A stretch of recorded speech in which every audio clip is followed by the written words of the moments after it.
Hi, everyone. We are doing our first live stream. And thank you for joining us. I know that being prompt on this kind of platform is really strange. So we're just going to start really slow. But I'm Finn Leach. I'm the curator at the Art Gallery of Peterborough. I'm speaking to you from my home. The art gallery is currently closed to the public, though we do go in and check it pretty much every day and make sure all of the art is safe. I'm sitting here with David Yu, who's got some work currently installed in the main gallery. Nobody can visit it right now. It's in a bit of a non-space. Yeah. I'll just go over a couple of things while we're waiting, and then we'll really start going, though we're going to keep it somewhat casual in a few minutes. But as you can tell, we've got a live transcription going, or we have a live transcription option. This is our first Facebook live stream, so bear with us as we figure out the technology.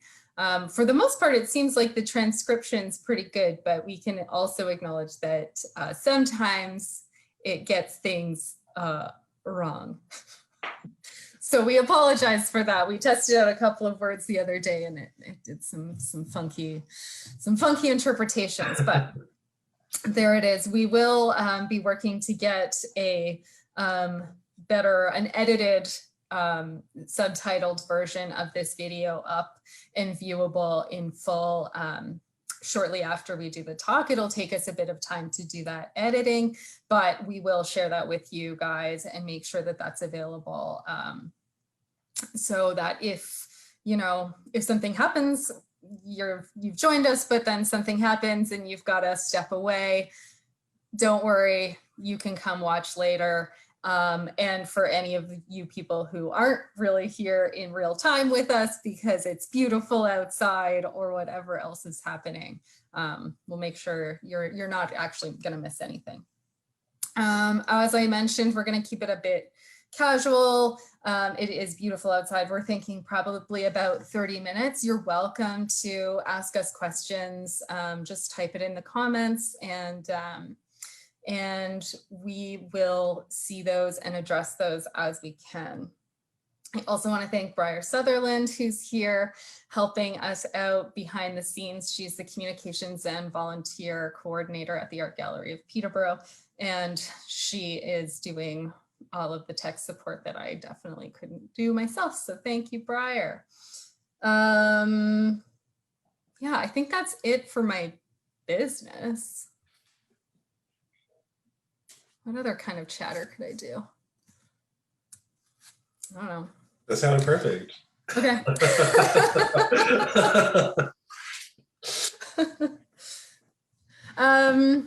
Oh yeah, I was just gonna say we've never actually met in person, but of course we did when you came. Yeah, but I only saw the first top half of your face. That's right. Yeah, that's right. And I've also seen your videos on the Art Gallery of Peterborough Instagram and yes. So yes. Yeah, it's been nice getting to know you virtually.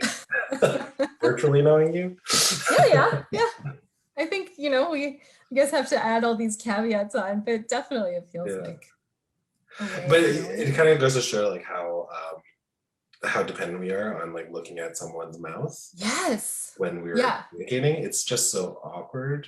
It's so awkward. Yeah, I was chatting with somebody about how they're feeling like they have to sort of overperform their emotions because with their eyeballs or their bodies, to just be like, no, I'm really feeling positive about this interaction, or because I'm so excited to be here. I'm so excited, really genuinely so excited to be here. Great. Okay, so I am hearing that we've got viewers. So thank you guys for joining us. Oops, I'm just going to close a couple of things here. I'm hearing notifications in the background and I don't want to. So thank you. Welcome everyone who has joined us so far to our first Facebook live stream talk. I'm here, I'm the curator of the Art Gallery of Peterborough, and I'm here with David Yu, who is joining us from his home in Toronto. I want to begin by respectfully acknowledging that my home and the Art Gallery of Peterborough is located on Treaty 20 Mississauga territory and in the traditional territory of the Mississauga and Chippewa Nations, collectively known as the Williams Treaty First Nations, which include Curve Lake, Hiawatha, Alderville, Scugog Island, Beausoleil, Rama, and Georgiana First Nation Islands. On behalf of myself and the whole of the Art Gallery of Peterborough, I respectfully acknowledge that the Williams Treaty First Nations are the stewards and caretakers of these lands and waters in perpetuity, and that they continue to maintain this responsibility to ensure their health and integrity for generations to come. Thank you for joining us in this weird non-space, these spaces that we've come to inhabit so frequently. And certainly we were doing it before, but it's with much more dependence that we're in these spaces now. And though we started talking with David about doing some sort of talk before this third lockdown, and thought that, you know, we could be doing something in the gallery space. Here we are, both at our own homes, and his work, portions of David's work, X in Waiting, are installed in presently in the locked down gallery.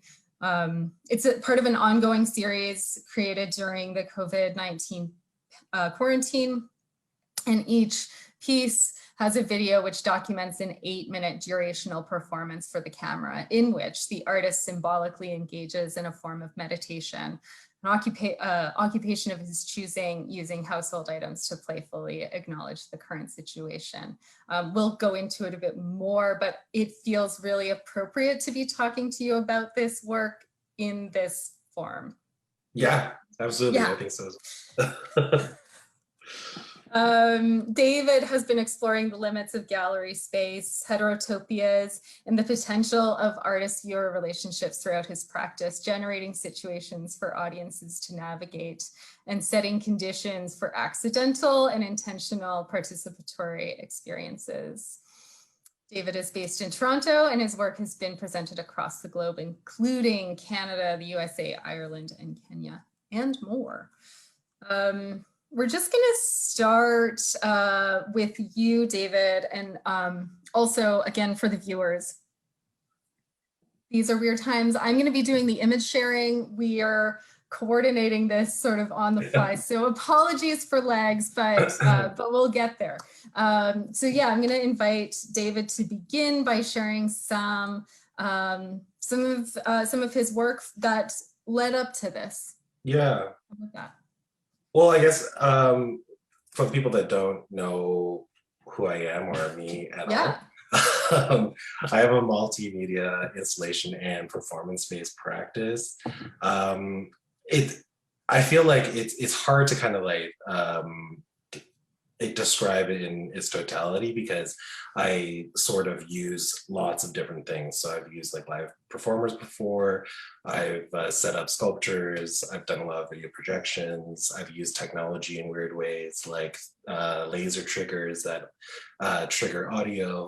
But what kind of brings it all together are like main themes of using heterotopias, for example, the role of the audience, or even like challenging the exhibition space, which is sort of what you touched on as well. Yeah. But I guess like the best thing to do is to talk through some of the works to get a better example of how. Let's talk through some of the works, but I'm just thinking that for the purposes of like getting everybody on the same page, can you talk a little bit about what you mean by heterotopias? Yeah, so heterotopias has been something that I've been working with for the last like 5 years, and this is going to sound really like kind of academia, Okay. but it's not. It's a word that comes from there, but we can Yeah, understand it in its, it's yeah. like Foucault's idea of heterotopia, and it's a space of other. And so, how I use it is through this space. So, through like a virtual space or through the phone, it's occupying that space in between. So, I like to Mm, describe it as like, let's say we're having a phone call, it's that imaginary space that we're both occupying at the same time, that you kind of like place yourself in like a darkened room with that you're hearing a voice, that kind of a thing. So that's perfect. sort of like my nutshell of like what a heterotopia is. That's great. Yeah. I But think that's really yeah. helpful. So I do think so. Some of the tactics that I use within my work is to try to engage the audience into a performance. And the best example that I have is with a work that I did in 2015 called Boop, and it's the long structure that was installed at the front of the gallery. This was shown at the Mart Gallery in Dublin, Ireland in 2015. And the structure is actually made up of wooden table legs, and it was installed right at the front so that when people first engaged with this piece, you're encountered with this large barrier that prevents you from accessing the rest of the work and the rest of the space. So then you'd have to bow to the work and cross it in order to see the rest of the installed works. And if someone were to bump into it, it would actually collapse and then it would be left like that. So a big spectacle would happen where everyone would like gasp and turn around and like experience the work in that kind of way. So I tend to work in these types of like um, antagonistic ways, I guess you can say, is Mm-hmm. one way of Mm-hmm. talking about it. But it's to kind of elicit more of like a visceral relationship with the viewer to the work. And now you have to physically kind of navigate Yeah. structure in order to engage at all. So yeah, Yeah. And with it right at the door, there's no way yeah. to not, right? It's So funny. I'm sure like anyone who's like health and safety here is just like freaking out. yeah, But yeah, this is so exciting to me as well. Like this sort of this playful like shift in the way that I don't know. It, like to me, it's a little bit about preciousness, and it's a little bit about like that level of carefulness that you often enter a gallery space with. yeah. It's that whole notion of like you can't touch the work, you can't get close to the work. You'll find out as you see more stuff.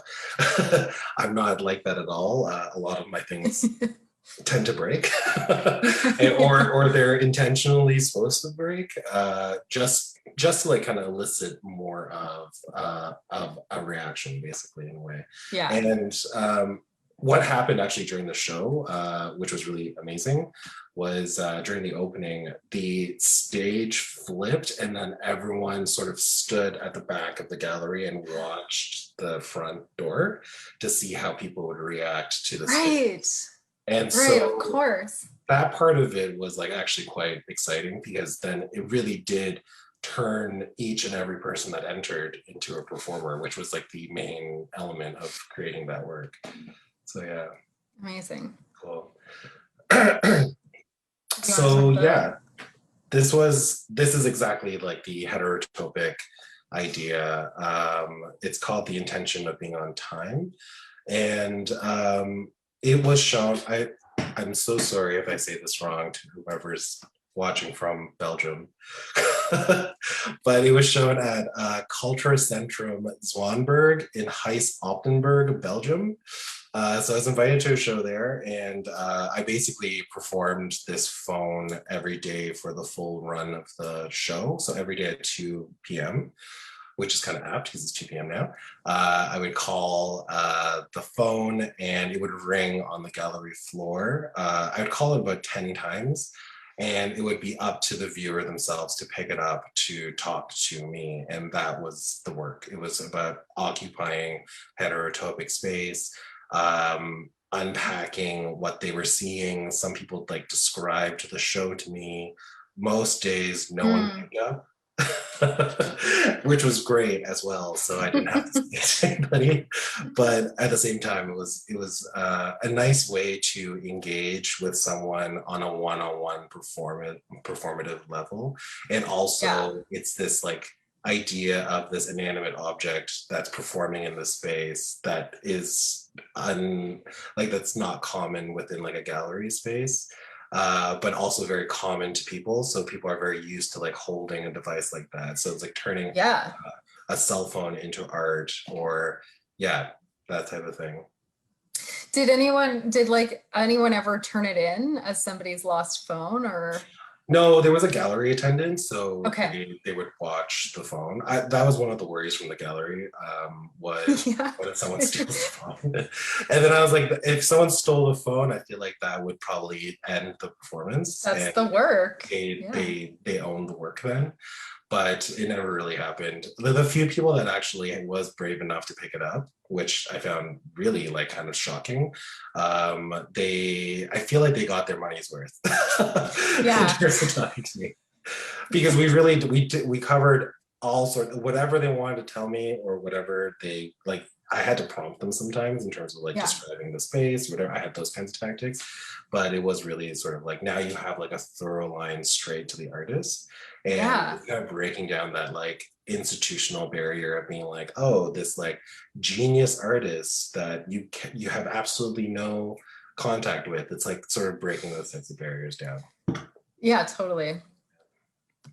I mean, even in an opening, when you go up to an artist afterwards and you're trying to have a one-on-one conversation, they're so distracted, you know? Like, I don't mean the artist specifically is so distracted, but the conversation itself has so many additional like interjections and pushes and Yeah. pulls. Like yeah, this is like an incredible one-on-one conversation. Like that would never happen.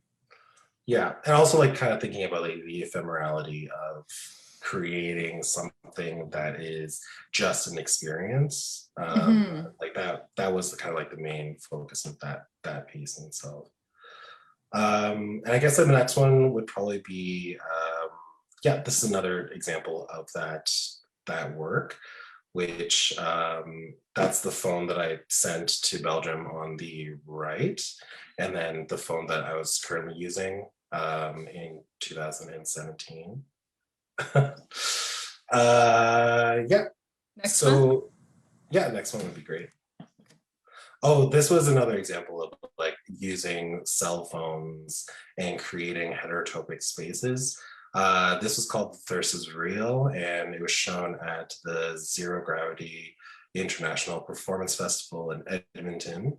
It was done in 2019. I turned myself into kind of like a living hourglass with that sculptural like vessel on top filled with water. It would drip into my mouth, so that was what was kind of making me stationary within the space. Yeah. And I performed for the entire after party, so it was a 4-hour durational performance where I let on the floor, let it drip into my mouth, while texting people. So on a battery pack that was connected to the phone was my phone number, and people could text me anything, ask me how I was doing, and so it basically disrupted the entire the after party. People were just sitting around on their phones through the entire time, just texting and responding, and I was trying to keep up with all of the texting and making sure that I was on top of everyone's questions, queries. People would be sending me pictures of myself or Oh, themselves, all that kind of stuff. Yeah, and I was just trying to like keep up with it. yeah. That's a lot of work in a performance. Yeah, it was a long durational piece. I never realized that I could hold my hands up that high for that amount of time. But yeah, it worked out really well because we were just occupying this like digital virtual space. Yeah. And yeah, it was great actually. Like I think once I finished this piece, I realized sort of the limitless ways that you can use like texting, calling, all that type of stuff when I was like working through it, Mhm. which kind of like naturally led to like the X and waiting work, to be completely honest. Yeah, Yeah, for sure. yeah. This piece reminds me of like, I just feel like this relation, or yeah, I relate to it, and I'm sure everybody does, you know what, like when you're in a busy space with lots of noise or whatever, and you just want to have like a private, like, oh my God, do you want to go get burgers or Yeah. something? You just text your Yeah, friend. totally. And Yeah. also like it's sort of this like I was trying to do that whole like create that magic of like that one-on-one Hmm. moment that I was trying to reach with everybody else. So that was pretty amazing actually, that it actually translated quite well. I had all of the conversations documented afterwards as well. So you can see that on my website actually. Great. I'm going to jump in with a viewer comment. Jessica Whitmore says, hello, David. Oh, hi, Jess. Thanks for coming. Okay, is that it from that folder? There's one more, which Yeah, was what like have I lost? Oh, there we go. Perfect. yeah, so this was done in 2018 at the Orleans Gallery for the Ottawa School of the Arts. It shows another aspect of how I engage viewers into a performance. Yeah. So in this space, this was called Listen, I Was Here All Night, Sorry XO. So in the space was a giant hairball that was installed really close to a fan, and it was not turned on.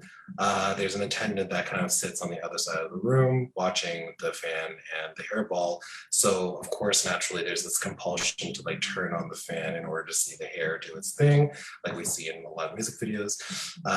So when someone plugs in the fan, the attendant will get up and then smooth out the hairball and then turn off the fan again. So it's sort of like a bait piece that kind of baits the audience to want to see this hair in action and what that would look like. Spoiler alert, it was very like anticlimactic. It just shifted a little bit because there was so much hair on it. But yeah, it's another way of like getting someone involved to do something, like compel them to like plug something in, or to talk to the attendant and be like, can I touch this? And the attendant will say yes. That type of thing. Yeah, it's like to break down that barrier of the exhibition space. Yeah. Oh, that's so interesting to like get permission from the attendant without knowing what that's going to then trigger, right? Because so you plug it in and the attendants told you yes, and then they go and essentially like undo what you did. That's undo exactly what you do. Yeah. And again, a little bit antagonistic, a little bit tongue in cheek. You'll find that like a lot of humor sort of like inserts itself into the things that I do. It feels like it has to. Like if it's going to be antagonistic but not at all funny, then that just doesn't feel good, right? Yeah, exactly. But yeah, and I think that's all for like the previous. That's it for that. It's sort of it just sort of showcases the tactics that I use in order to like really examine the role of the audience in the space, and also challenges like exhibitions and how they're set up, and like the institution kind of trying to react against the exhibition space. Yeah. Totally. Okay.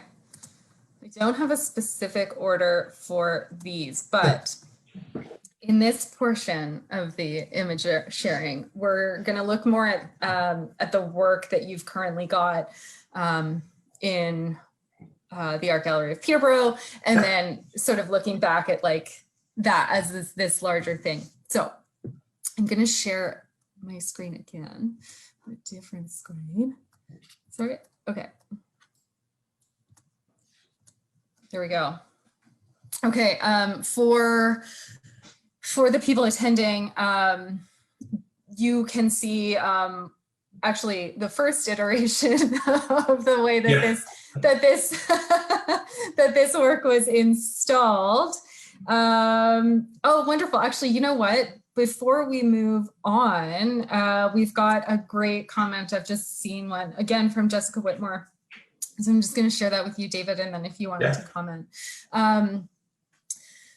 Jessica says, I've been in one of David's spaces before. I was afraid to touch the wrong thing, but so badly wanted to poke and move items. It's very interesting to look at how people interact and the inside feelings that we all have inside. Totally. Oh, that's awesome. Okay, so this is, the first iteration of one of the two pieces that's installed at the gallery, and actually not the first iteration of the way that we were going to show it, but the first iteration of the way that we did. But in the image, so David's piece is the upside down empty wine bottles, and on the top of one of them, there's a QR code. You can also though see in the background hanging on the wall a painting, a 3-panel painting by Tia Kavanaugh. We're not going to be talking about Tia's work today, but just so you know, that's not David's. It is also in presently though. Okay, so back to you, David. Yeah, so this was, like Finn mentioned before, X and Waiting is a series of performance to videos that last for 8 minutes long, and it responds to pandemic situations that you find yourself in. Obviously, this one is about wine and the amount of wine that we consumed at the beginning of the pandemic. This was actually the first performance that I did, which was me sitting on top of the wine bottles for 8 minutes. The reason why there's an 8-minute duration, it was the length of time that I could stay up on top of these wine bottles. Right, there we go. So that's the image of like the performance and all of the wine that we drank at the time, which is kind of gross on hindsight. But also, I mean, I think, again, pretty relatable. Yeah, exactly. So like every situation that I put myself in for X and Waiting was reflective of the occupations that I was putting myself to take up time at the time. So one was balancing on top of bikes, which I think you have. The other ones was like balancing on top of toilet paper, which was everyone's occupation at the time, like trying to find toilet paper. There we go. And that's installed in the our gallery paper as well with the QR code and the toilet paper stack. And then this is on the right-hand side is a clip from the actual video that shows me sort of like balancing on top of the rolls and trying to keep upright. So that was kind of like the challenge in the end, was to like keep on top of these structures for about 8 minutes and have this like meditative moment with the phone. And this series actually is turning into a app as artwork, where it's going to mimic a meditation app so that you can meditatively look at me performing while also on your phone. So like there's this like mimicry, a mirroring of action almost in a way. Yeah, which should be really exciting actually. I also, I've got a question coming. Jessica Whitmore says that's probably one of my favorites, but I'm not sure because of our leg. This is weird.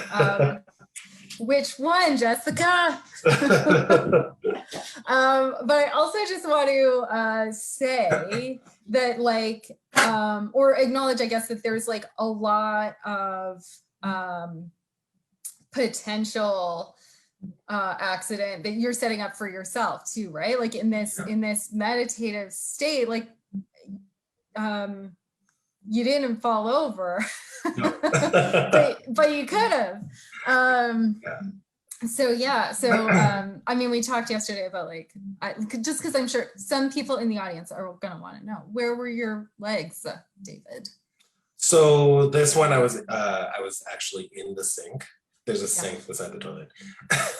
And I'm perched on that, but most of my body is hanging off on top of the toilet roll.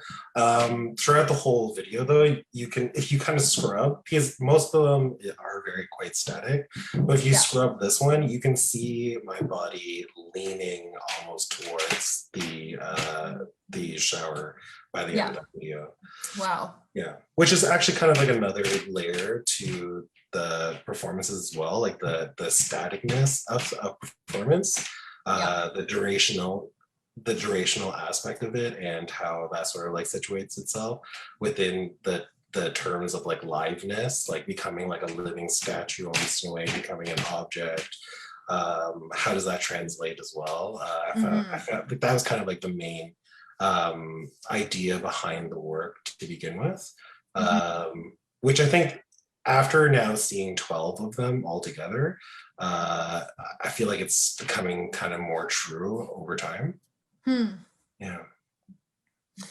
I also really like the idea of, or I guess it's not necessarily the idea of, but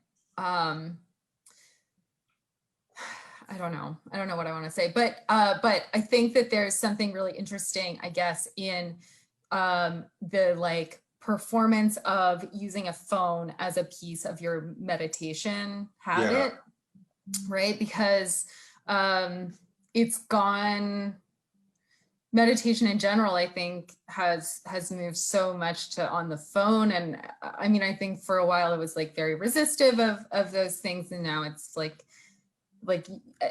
what, I don't even know how much percentage of the population has like a form of a meditative app on their phone, or even just, you know, people who are accidentally lulled into some meditative state, just scrolling through things, or, you know, well, hopefully that doesn't feel awful, but hopefully it feels nice.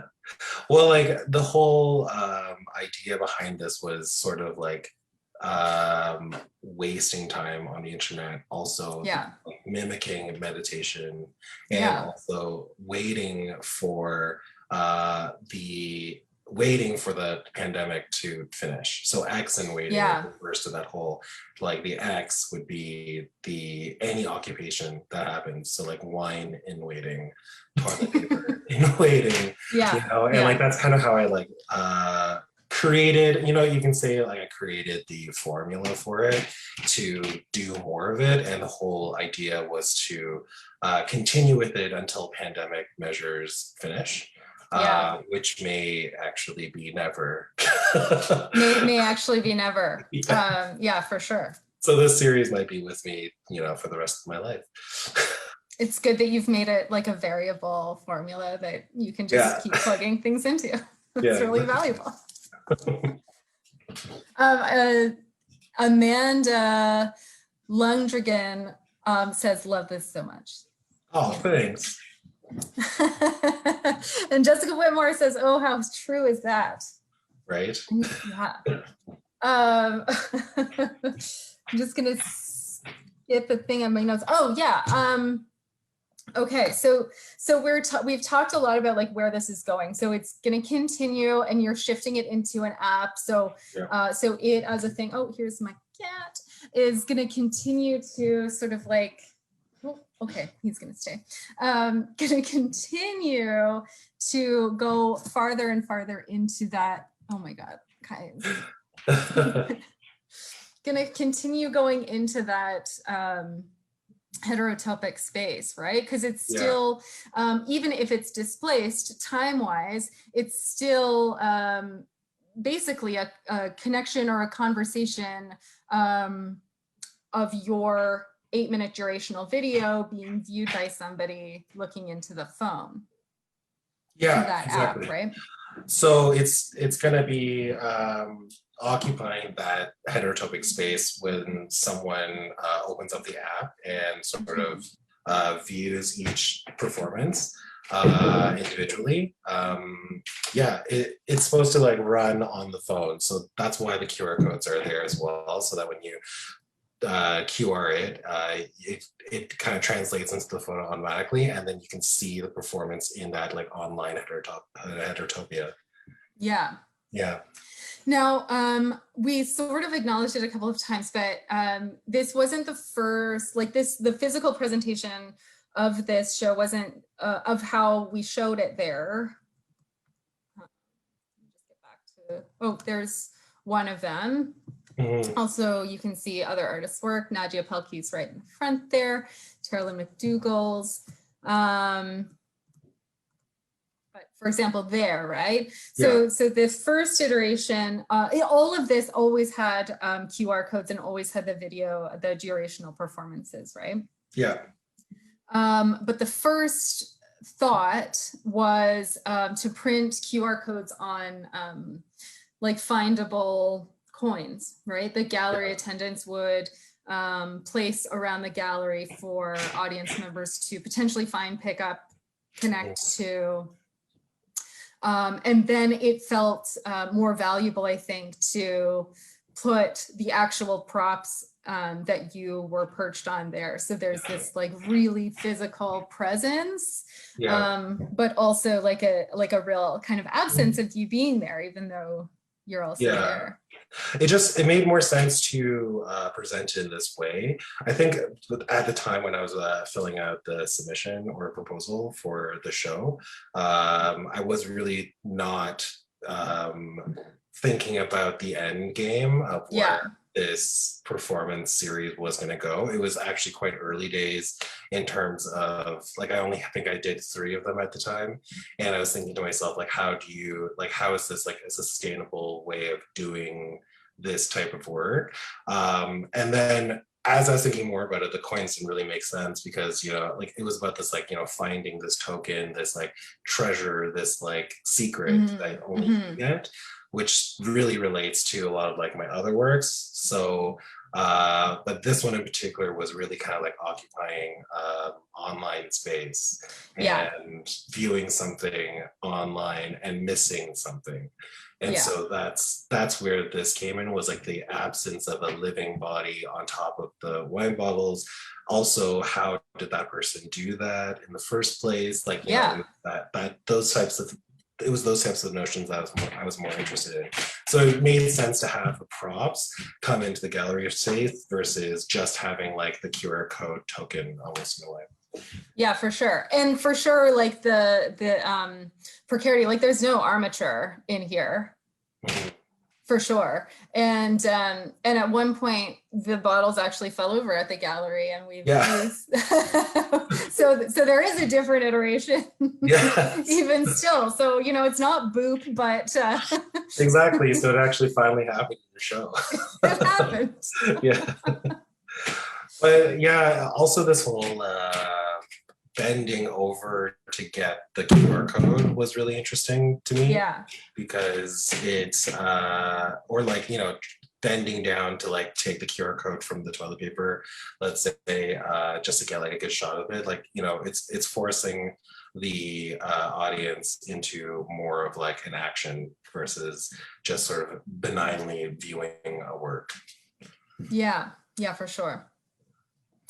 Oh, no, this is great. Jessica Whitmore's got more. Oh, also, I should say that the toilet paper also fell over a lot, but it was fine.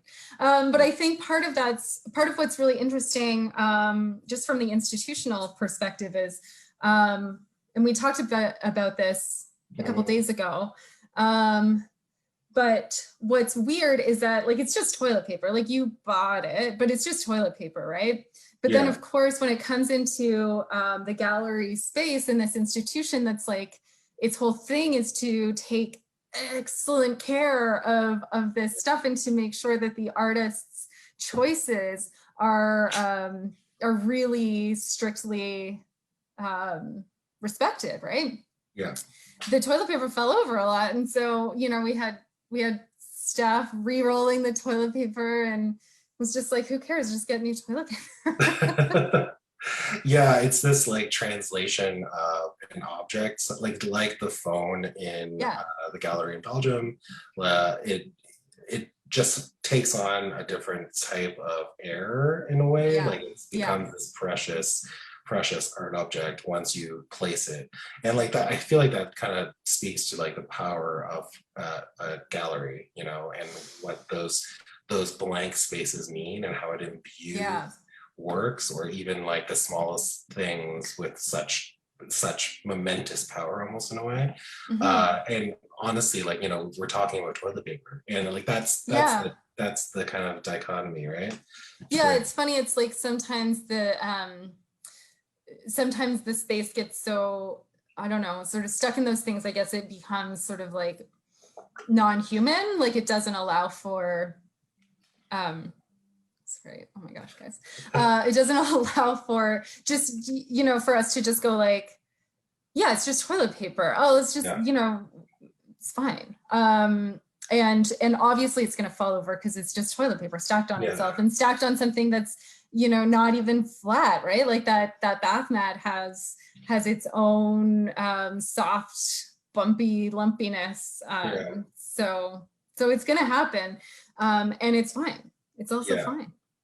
And I feel like a lot of people that know me personally know that I don't really like keep sacred a lot of things, like even my art as well, is like it's meant to fall down, it's meant to be touched, it's meant to you know, get in people's way and make people feel weird about getting close to it or shock them into like knocking it over, that type of thing. I certainly felt like I knew about Boop, so I felt fine. I was like, this is gonna be fun. I guess, I have another comment as well. So Jessica Whitmore, I think it's kind of wild to think of all the spaces and places or images of different people that will be waiting, while they watch/meditate with you. Totally, Jessica. This app is a really neat idea. E.g., I'm currently in an old car with the windows open, hearing nice birds. Sorry to blab so much. Yeah, so cool. It's so interesting. Yeah, so interesting. Maybe just sort of like while we think about wrapping up, I think it's worth, we had a bit of a conversation talking about sort of the ways that I guess, and it's supernatural, it's totally natural. Like if your work is thinking about heterotopias, then of course the physical gallery space has to be played with. And I think there's something really interesting in this work existing, coming out of COVID, but also being physically presented in COVID, being locked up. This show has been shut down twice, just because it spanned 2 lockdowns, and it won't open to the public again. So I don't know. I often think about like the resonances that are there, and it feels oddly appropriate in a way. So like when I was thinking about doing this work originally, it was within this like guise of being like, how do you create during the pandemic? How, like when you can't access materials, and you're at your home, you know, you're in your home, you're kind of like sequestered by yourself. How do you continue the practice forward? And it began by just being like it started with just like the small performances of like, you know, just do something and use the things that you have. Like, if I can just say, like the inspirations were really kind of like 1970s performance practices, like Bruce Nauman or like Vito Conchi, like how they treated performance to video was very playful and like lighthearted almost in a way. They were just trying things. So like it came pretty naturally to like just try to rest your body on wine bottles, try to put your body on top of like baked beans. It's like, you know, can you balance on bikes?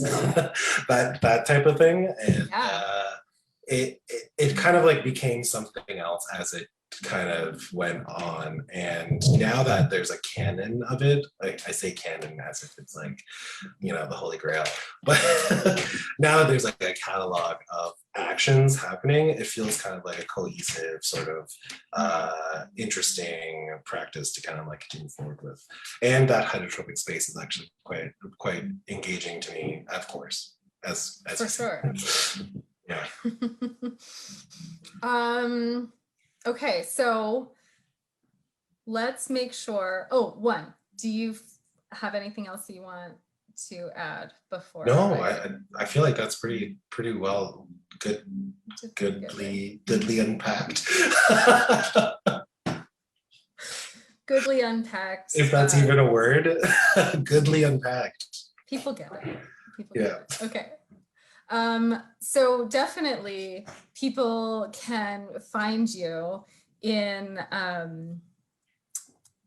find you more, continue to check more out. Let's do that. Again, we've both lost our words. Okay, so we want to make sure that people know where to find you. If you know, if this is the first time they're really finding out about you, check out David's website, follow him on Instagram, and you have the videos up?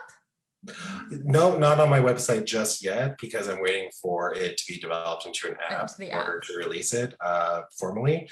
But yeah, stay tuned, because that's probably going to happen in the fall. The timelines, what is time? It's fine. Exactly. Yeah. We're going for fall. We'll see what happens. Okay? Yeah.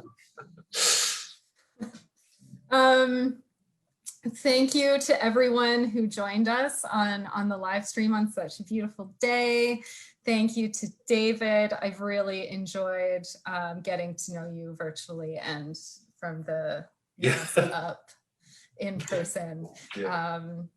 And it's just been such a joy to have this work in the space, but also really valuable to get to talk more with you about this, because this work has so much to offer, and it's tough for us to share our work with people right now. So thank you for inviting us into your home, and apologies for my cat, but also this is the way things are right now. Here we are. Thanks for having me. Loved it. Let's talk later, but not for the people. Thanks. Bye, everyone. Thanks. Bye.